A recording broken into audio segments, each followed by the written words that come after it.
ఆదికాండము 12వ అధ్యాయము 1 వచనం నుంచి 5 వచనాల వరకు ధ్యానిద్దాం. యెహోవా, నీవు లేచి నీ దేశము నుండి, నీ బంధువుల యొద్ద నుండి, నీ తండ్రి ఇంటి నుండి బయలుదేరి నీకు నేను చూపించు దేశమునకు వెళ్ళుము. నిన్ను గొప్ప జనముగా చేసి నిన్ను ఆశీర్వదించి నీ నామమును గొప్ప చేయుదును.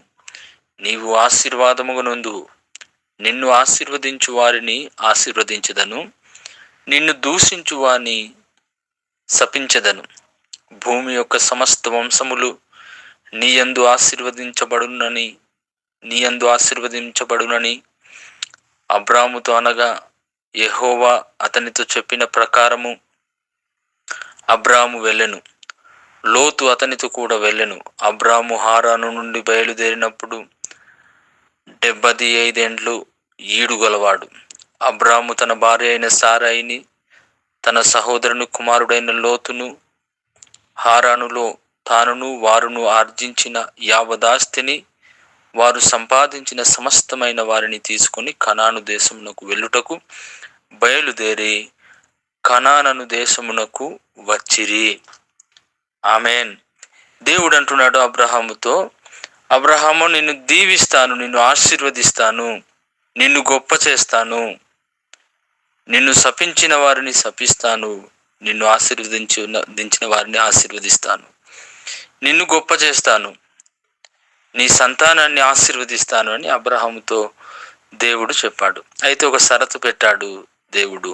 నిన్ను ఆశీర్వదిస్తాను, కానీ నువ్వు ఉన్న స్థలము నుంచి, నువ్వున్న ఆచార సాంప్రదాయాలు కలిగినటువంటి నీ బంధువుల వద్ద నుండి, నీ తండ్రి ఇంటి ఆచార సాంప్రదాయాల నుంచి నువ్వు బయటికి రావాలి, అప్పుడు నిన్ను ఆశీర్వదిస్తాను అని దేవుడు అబ్రాహాముతో చెప్పాడు. చెప్పినప్పుడు అబ్రహాము దేవుని మాట విని బయటకు వచ్చి బహుగా అబ్రహాము దీవించబడినట్టుగా మనము ఆ చరిత్ర చదివినట్లయితే మనకు తెలుస్తుంది.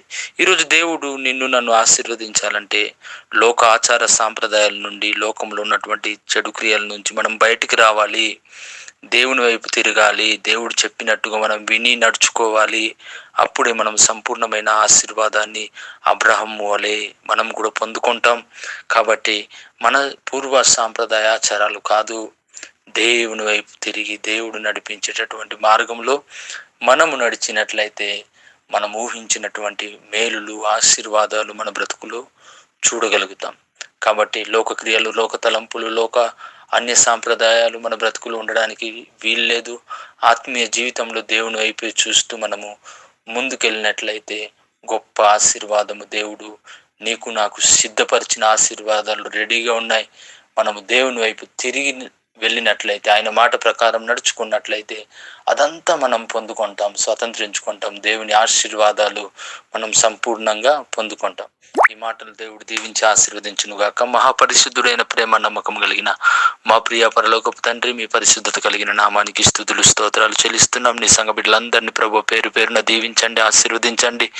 లోక క్రియలన్నీ విడిచిపెట్టి మీ తట్టు తిరిగి మీ వైపు మీరు చెప్పినట్టుగా నడుచుకునే కృపను దయచేయండి. తద్వారా మీ దీవెన ఆశీర్వాదము నాయన మా సంఘ బిడ్డలందరూ పొందుకోవడానికి సహాయం చేయండి ప్రభువా. మీకే స్తుతులు స్తోత్రాలు చెల్లిస్తున్నాం. ఆ అనారోగ్యంతో ఉన్న వారికి ఆరోగ్యం దయచేయండి, ఆర్థిక ఇబ్బందులతో ఉన్న వారికి ఆర్థిక పరిస్థితులను చక్కదిద్దండి ప్రభువా. అశాంతితో ఉన్న వారికి ఆనందము, సంతోషము మీ సన్నిధి ద్వారా దయచేయండి. మీ తోడు కాపుదల, మీ యొక్క కృపాక్షేమము నీ బిడ్డలందరికీ దయచేయమని నజరేయుడైన యేసుక్రీస్తు పరిశుద్ధత కలిగిన నామములో ఈ ప్రార్థన సమర్పించి అడిగి వేడుకుంటున్నాము మా ప్రియ పరలోకపు తండ్రి. ఆమేన్, ఆమేన్, ఆమేన్.